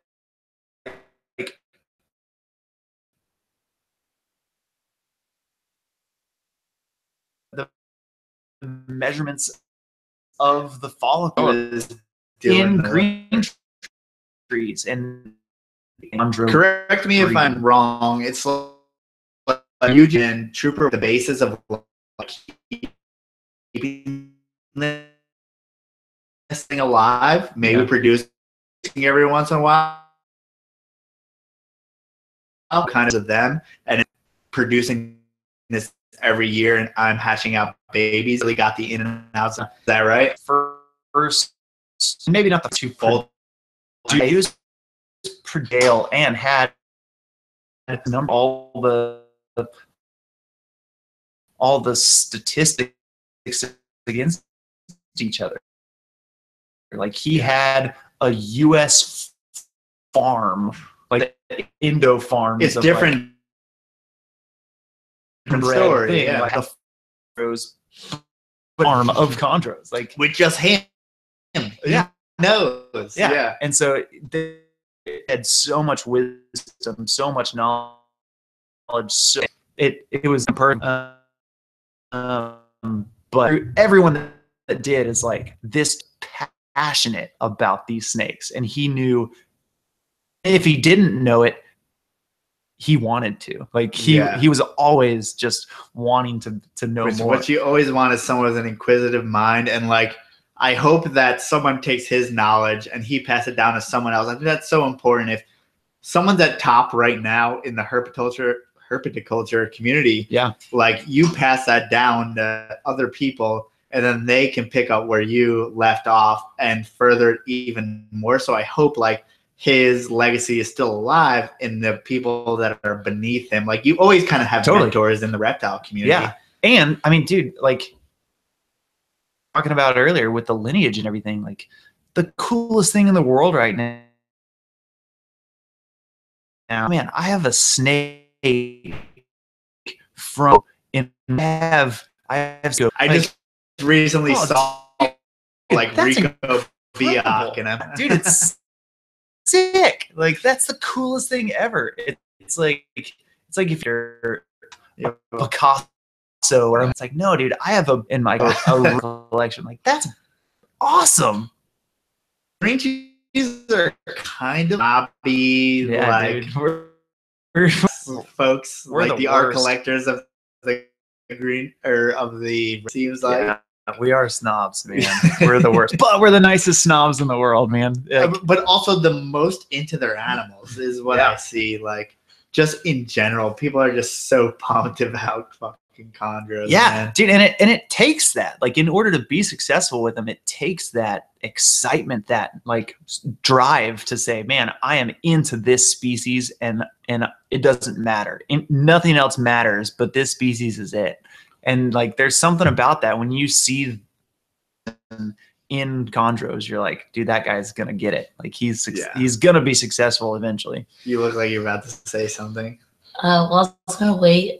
Total off the wall question, just wanted to answer. Someone has, they have a sugar glider, but a ball python. Jesus Christ! Let's just not answer that. Sure. I don't care to know, but I'm sure. If you like your sugar glider, I would suggest not letting them together and finding out. Yeah, keep them in the same cage overnight and see what happens. Someone's eating someone. Yeah. I don't know who's who. Someone will be dead in the morning. But I think it's I want to go hard on corn snakes, but it's like no one gives a shit who's going hard on corn snakes. So it's like a weird position. Yeah, but dude, you do. But we do. Yeah, like that's cool. Like I think so. You know, the unfortunate thing about the reptile hobby is like the money behind it and the drive to like, you know, be the world's best or the world's first. You know, in my opinion, again, I don't know anything about ball pythons, but I feel like one of the worst things about the ball python industry is the money behind it. Yeah. And the drive for worlds. It barely matters what it looks like. It more matters how many genes you can put in. Man, if on fire produced, like matters. Like it's just the same as every other one. And so there'll be things that look like have like 4 genes in them, And it's like, but it's like, man, like the money behind it doesn't matter. The notoriety doesn't matter. Like, what matters is the stoke behind it. And dude, if you get stoked on corn snakes or ball pythons, if you get stoked on having normal ball pythons, then gorgeous, like if you line just breed normal, immaculate normal ball pythons out there and do it like to your heart's That's content. what I think. If someone was like, I'm the pastel guy, the pastel ball pythons are maybe $25. It's like, I'm going to make these screaming yellow, screaming black. You can probably sell it for $100 and sell them for life for $100. And I mean, dude, you look at some of the jungle carpet guys. Like, dude, there's guys that just breed, and I'm sure they have other stuff, but they specialize in the jungles and like making the just, you know, whatever, no tipping in the yellow, the blackest black, the yellowest yellow, and like that's their thing.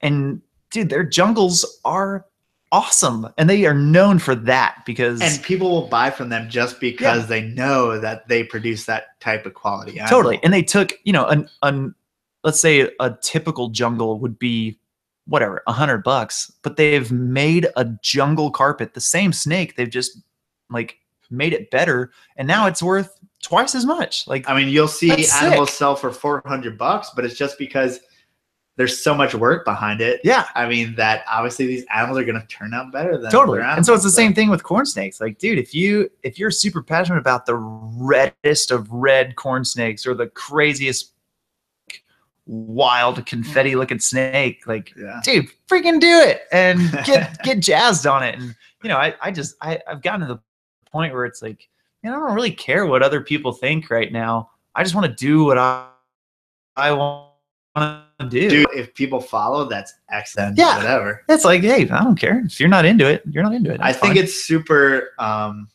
don't know what I was about to say. It is super. So it is super. It is super. But like corn snakes, I mean, no one really cares. Everything's $100, but I mean, I still want to make the best product that I can, as far as just for myself, just to move on. Totally. I just want to shout out to Austin, Rage Beard Reptiles. He's been watching. What's up, Austin? He's been pretty much agreeing with everything Mark's been saying. Dude, Austin is the man. I agree with that, but he is the man. And dude, out to Austin's facility, I think it was last, and check out his check out everything, and that full. Austin doesn't like chase all the shit about. He has Brettles. He has fucking outstanding Brisbane. Those Brisbane fucking yellow and black, and it's the fucking color. But he's another example of like, he's running with the Brettles, he's running with the Brisbanes. Dude, and he's passionate about it. And you know, it's not about what's going on. He like Austin he's a perfect example of taking something, he's going for it no matter what.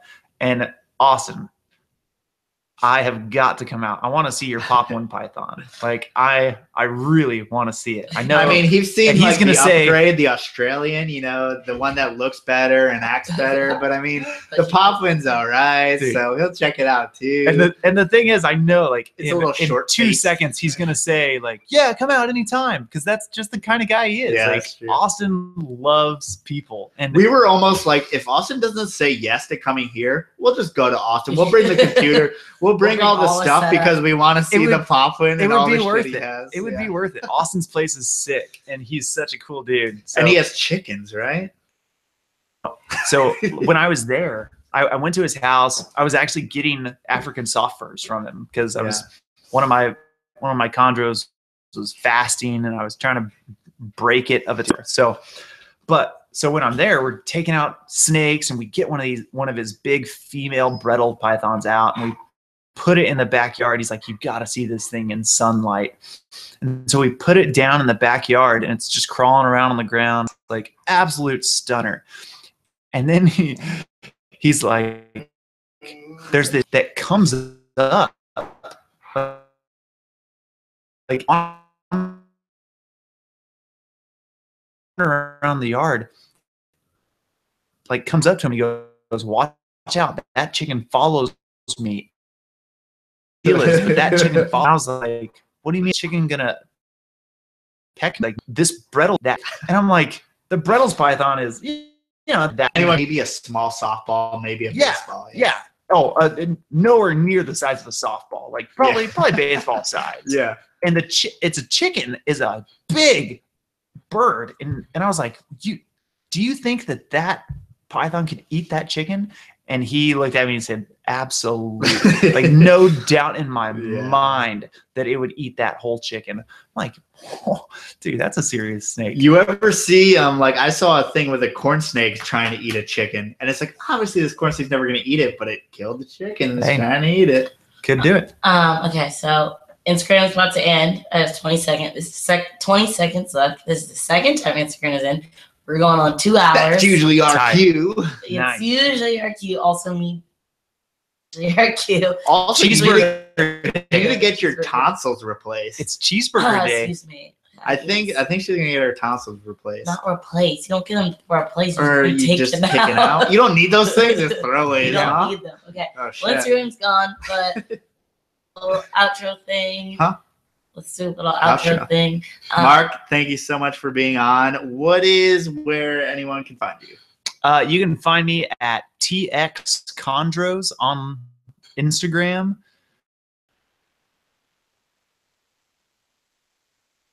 Yeah, we post every morning of so. And then, I mean, honestly, this has become, like, Texas in general has become the hotbed of green trees. I don't know how. I don't know why. Dude, we're making a solid push for it. Everyone here keeps green trees. Yeah, dude, I'm into it. Like, I love the community aspect behind it. And so, my passion, other than just like being passionate about the snakes, is getting like people here together in community. And so starting Texas Chondros, like wanting to show off other keepers in Texas, their green tree pythons, like that's awesome. And if I can help out other Texas keepers, then that's great. And so we have that. And if you're a Texan, or if you just have a really pretty snake, send it to me. Send me a message on Instagram, TX Chondros, and hell yeah. Do you have anything? Yeah. Mark, are you going to be at NARBC this weekend at all? There's no green trees at any. I know, but I'm asking if he will be there. I'll tell you what. If and when I ever produce green trees, it is my goal to be at NARBC with a table and sell. Dude, green how trees. pissed will you be when someone sees your animals and they say, hey, like, there's a yellow one over there that's like $250 and yours are $500. Hey, what are you doing? That's great. They can do it all they want. And then I'll have then you have to explain this whole podcast over the whole history of green trees. Yeah, just wring their necks. RBC as a looker. Are you going to check it out? No, I will not. Really? Unfortunately, I have fortunately and unfortunately, I will be out of town this weekend. Gotcha. I announce wakeboard contests. That's your other life. Yeah. Well, he's way too high class for our shitty reptile shows. Yeah, for all the get out of here, scum. all the ball pythons and bearded dragons. So it's just not my thing. Like, dude, are you like a professional wakeboarder? Are you like the coolest man alive? Yes, I am the coolest man alive. You heard it here first. Yeah, that's it. Now, I have the extreme pleasure of announcing a lot of the pro wakeboard competitions, and so awesome. I don't pretend like my life sucks. It's pretty good. So okay, cool. Yeah. Well, we will be not at a table. We'll be there. Joe and I will be there. We'll probably be hanging out with Ryan. Yeah, Ryan Sullivan, Every Connection. We'll be walking around in NARBC, so look for us. Yeah, and if you're in College Station, come down to the wakeboard contest. Come to wakeboarding. Yeah, hell yeah. Next week we're gonna have Austin of Rage Beard Reptiles, so be sure to listen next week. So jealous. About we're gonna talk about people keep so. But it's okay. That's who we know for some reason. That's our circle. Texas, It's a Good community. Yeah, I feel like that's more really kind of what you were getting at before. But you can find us at Port City Pythons, Facebook, Instagram, Port City Pythons, everything, YouTube. You're listening to us right now from the ground up. You know you're listening to us. Download it wherever. Sorry about the internet. Had some internet YouTube issues. people. Hopefully it'll be better next week. But if this sucked, just download it on Stitcher, iTunes, whatever, tomorrow when I edit it. Yeah. Yeah. So There you you won't go. see us, but you'll get to hear You got options. beautiful voices. You can just imagine how good Yeah. looking we are. Just imagine Mark's hair. Just, goldeny. It's just Goldilocks. It's amazing. Best hair in the biz. Yeah. You The easiest can't to get this type of Photoshop. experience on the downloaded version, though. That's really what's up. Thank you guys so much okay. for listening. Let's not What say is that. going on? Solid. See, I was about to end, and that just made me, Yeah, let's end that. It's Okay. flawed end. We're for 2 minutes sure. short. Okay. Awesome. Thank you guys for Bye, watching. guys.